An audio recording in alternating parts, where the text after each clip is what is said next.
Smart home making tips share करते वक्त जब कभी हम लोग स्ट्रेस फ्री का वर्ड ऐड कर देते हैं तो बहुत से लोग सोचते हैं कि घर के कामों को लेकर स्ट्रेस फ्री होना इतनी आसान बात नहीं है। तो जी बिल्कुल ठीक कहते हैं, क्योंकि घर के काम मैनेज करना इतना आसान नहीं है। हाउसवाइफ जॉब भी सब कामों की तरह एक डिफ़िकल्ट जॉब है, जिसको मैनेज करने का तरीका जब आ जाए आपको, तो फिर आप उसको कह सकते हैं कि अब मैं अपने घर के कामों को लेकर स्ट्रेस फ्री हूँ, अब मुझे कोई टेंशन नहीं है। होम मेकिंग जॉब को किस तरह से आसान बनाया जा सकता है, अपने आप को किस तरह से स्ट्रेस फ्री रखा जा सकता है, आज के ब्लॉग में आपके साथ शेयर करूँगी।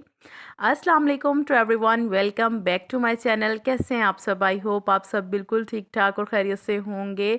तो जी सुबह का टाइम हो चुका है और अभी जो मैं आपके साथ ब्लॉग स्टार्ट कर रही हूँ ना, ये मैंने अभी तकरीबन अपने घर के ना काफ़ी काम कर लिए हैं। यानी कि मैंने बच्चों को स्कूल भेज दिया है, लंच वगैरह उनका बना कर, उनको नाश्ता करवा कर, तो उसके बाद जी मैं आ गई थी फ़्रेश होने के लिए। सुबह के टाइम सबसे पहले मेरे लिए फ़्रेश होना बहुत ज़रूरी है, क्योंकि जब तक मैं अपना मुंह वॉश ना कर लूँ तो पता नहीं क्यों मेरी थकावट नहीं उतरती। इसलिए सबसे पहले मैं अपने आप को फ़्रेश करती हूँ वॉशरूम में आकर, और उसके बाद जी मैं करती हूँ हेल्दी ब्रेकफ़ास्ट।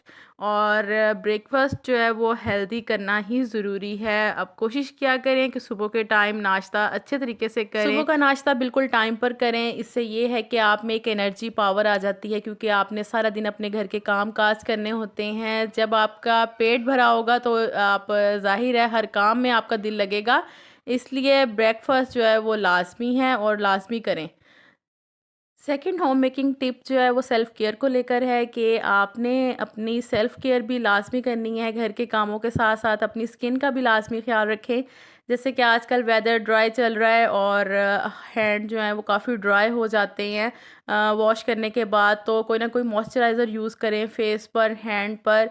ज़रूरी नहीं है कि आप घर से बाहर जाएँगी तो ही आपने कुछ ना कुछ लगाना है और सारा दिन अपने घर के कामों में खप-खपी रहना है। तो थोड़ा-सा आपने अपने ऊपर भी ध्यान देना है, कोई हल्का-फुल्का सा लिप ग्लॉस या टिंट वगैरह यूज़ कर लें सुबह के टाइम। मैं भी अक्सर औक़ात घर के कामों में इतनी ज़्यादा मसरूफ़ हो जाती हूँ कि अपने आप को देने के लिए बिल्कुल भी टाइम नहीं होता। लेकिन मैंने फ़ील किया है कि अगर कभी आप सुबह के टाइम अपने आप को फ्रेश करना चाहें, अपने स्किन पर कोई भी प्रोडक्ट यूज़ करें या फिर लिप ग्लॉस या लिपस्टिक वगैरह का इस्तेमाल करें, तो सारा दिन आप बहुत ज़्यादा फ्रेश और एक्टिव रहते हैं। उसके बाद जी मैं लग जाती हूँ अपने घर के कामों पर, और सबसे पहले मेरा क्या काम होता है कि जितना भी घर में मेस होता है, जो चीज़ें इधर की उधर बिखरी होती हैं, उनको फ़ौरन से मैं उनकी जगह पर सेट करती हूँ। क्योंकि जितना भी आप अपने सुबह के टाइम घर में मेस क्रिएट हुआ हुआ इकट्ठा कर लेंगे, चीज़ों को उनकी जगहों पर रख देंगे, तो आपको आधी क्लीनिंग जो है ना अपने घर की खुद ब खुद ही फ़ील होना शुरू हो जाती है।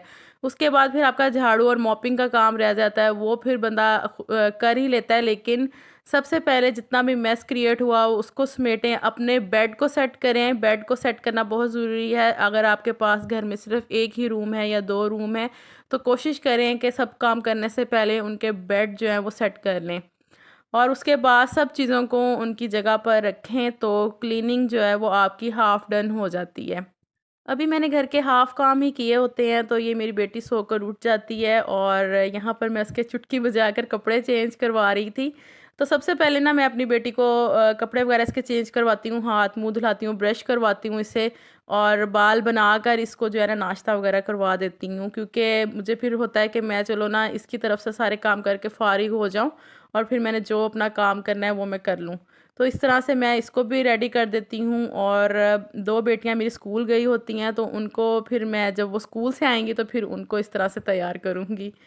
अ, अच्छा, उसके बाद ना मैंने किचन में आ जाना होता है, और किचन जो है ना मुझे अपने घर की ना सबसे ज़्यादा पसंदीदा जगह लगती है, जहाँ पर मेरा वाक़ईतन जो है ना टाइम काफ़ी ज़्यादा स्पेंड होता है, और मेरी कोशिश होती है कि मैं अपने किचन को नीट एंड क्लीन रखूँ। मैंने अपने किचन में कभी भी ना मेस क्रिएट होने ही नहीं दिया, इसलिए मैं इस चीज़ से जो है ना स्ट्रेस फ्री रहती हूँ कि मेरा किचन जो है ना मुझे साफ़-सुथरा ही मिलता है। जब भी मैंने अपने किचन में आना है, मुझे हर चीज़ जो है ना अपनी जगह पर ही मिलती है, क्योंकि जितना भी टॉप काउंटर पर मेस होता है ना, मैं साथ के साथ उठाती जाती हूँ। जैसे ही मैं सुबह का नाश्ता बनाती हूँ, तो मैंने फ़ौरन से किचन को क्लीन कर लेना होता है।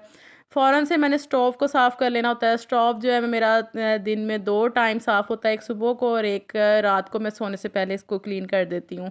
तो इसलिए किचन के मामले में मैं इसलिए स्ट्रेस फ्री रहती हूँ क्योंकि किचन में मैं मेस बिल्कुल भी क्रिएट होने ही नहीं देती। सुबह का नाश्ता करें, दोपहर का खाना खाएँ या रात का खाना खाएँ, फ़ौरन से कोशिश करें कि बर्तन साथ के साथ वॉश होते रहें। जैसे आपके बर्तन आपको वॉश मिलेंगे ना अपने किचन में, तो आपको किचन अपना खुद ब खुद ही साफ़ लगता है। किचन में मेस क्रिएट होता ही बर्तन धोने वाली जगह पर है, तो जितना आप इस चीज़ को ध्यान में रखेंगे, उतना ही आपका किचन साफ़-सुथरा रहेगा। खाना बनाना ना बहुत से लोगों के लिए डिफ़िकल्ट है क्योंकि उनको समझ नहीं आती कि हम नेक्स्ट डे क्या बनाएँ या क्या ना बनाएँ।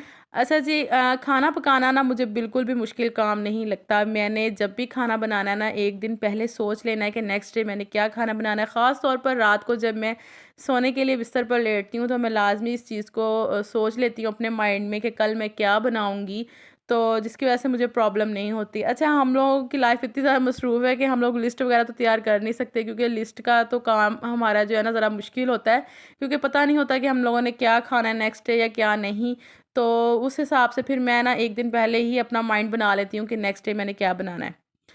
जैसे ही मेरे घर में सब्ज़ी वग़ैरह आती है, उस सब्ज़ी को जो है मैं उसी वक़्त समेट कर अपनी फ्रिज में रखती हूँ और मैंने लहसुन अदरक भी बना कर रखा होता है अपनी फ्रिज में।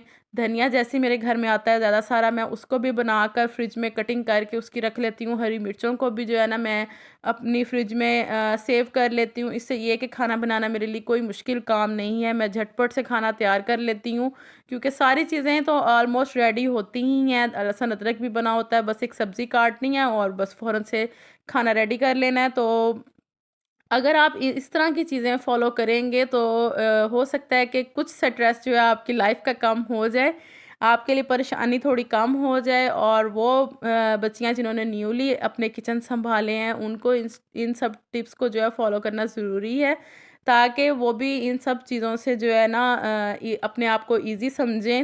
तो अपने दिन भर का टाइम बचाने के लिए खाने के मुतालिक जितनी भी चीज़ें आप सेव कर सकते हैं, कर लिया करें। जैसे कि अदरक लहसुन का पेस्ट हो गया, हरा धनिया हो गया, हरी मिर्चें हो गईं, टमाटर हो गए। इन सब चीज़ों को सेव करने के बाद खाना बनाना आपके लिए बिल्कुल भी मुश्किल काम नहीं रहेगा।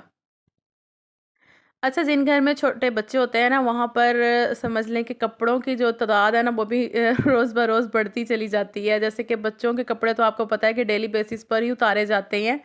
तो फिर उतने ही कपड़े धोने के वाले हो जाते हैं, जिससे ये है कि माएँ जो हैं वो ज़रा स्ट्रेस में आ जाती हैं कि भई अब फिर मशीन लगेगी, अब फिर मशीन लगेगी। तो मैं तो ये ऐसे करती हूँ कि ना बच्चों के कपड़े समझ लें कि 2 या 3 दिन के बाद ना लाज़मी वॉश कर लेती हूँ और हाथ के साथ मैं वॉश नहीं करती, मशीन लगाती हूँ। थोड़ी-सी सिर्फ़ 10 से 15 मिनट लगते हैं, बच्चों के कपड़े धुल जाते हैं और ड्राई करके तो बस जी उनको मैं हर दूसरे-तीसरे दिन आपको नज़र आ रहा होता है कि मैं वीडियो में जो है बच्चों के कपड़े समेट रही होती हूँ। तो इससे ये होता है कि बच्चों के कपड़े जो है ना फिर ज़्यादा भी नहीं होते और फिर जिस दिन मैंने अपना यानी कि ज़्यादा बड़ी मशीन लगानी हो, उसमें बेडशीट्स वग़ैरह, सोफ़ा कवर्स वग़ैरह और भी जितने भी इधर-उधर के कपड़े होते हैं ना, तो वो मैं ईज़िली वॉश कर लेती हूँ और मुझे थकावट भी नहीं होती। इस तरह से अगर आप बच्चों के कपड़े 2 या 3 दिन के बाद वॉश कर लेंगे कपड़ों, तो आपको इस चीज़ का स्ट्रेस भी नहीं रहेगा और दूसरी बात ये है कि आपको पता होगा कि इस वीक में मेरे बच्चों ने कौन से कपड़े पहने हैं। अच्छा, अलमारी में भी बच्चों के ना इस तरह से कपड़े ऑर्गेनाइज़ करके रखें ताकि आपको पता हो कि इस वीक जो बच्चों ने कपड़े पहने हैं वो नेक्स्ट वीक में उनको नहीं पहनाने और जो नेक्स्ट वीक में पहने हैं उनको फिर उससे नेक्स्ट वीक में नहीं पहनाने। इस तरह से कबर्ड में जो है ना अपने बच्चों के कपड़े भी ऑर्गेनाइज़ कर लिया करें। तो चले जी, आज की टिप्स का यहीं पर कर रही हूँ एंड नेक्स्ट ब्लॉग में आपसे फिर मुलाकात होगी। अपना बहुत सा ख्याल रखिएगा और वीडियो अच्छी लगे तो लाइक लाज़मी करना है। नेक्स्ट वीडियो में फिर मिलूँगी। अल्लाह हाफ़िज़।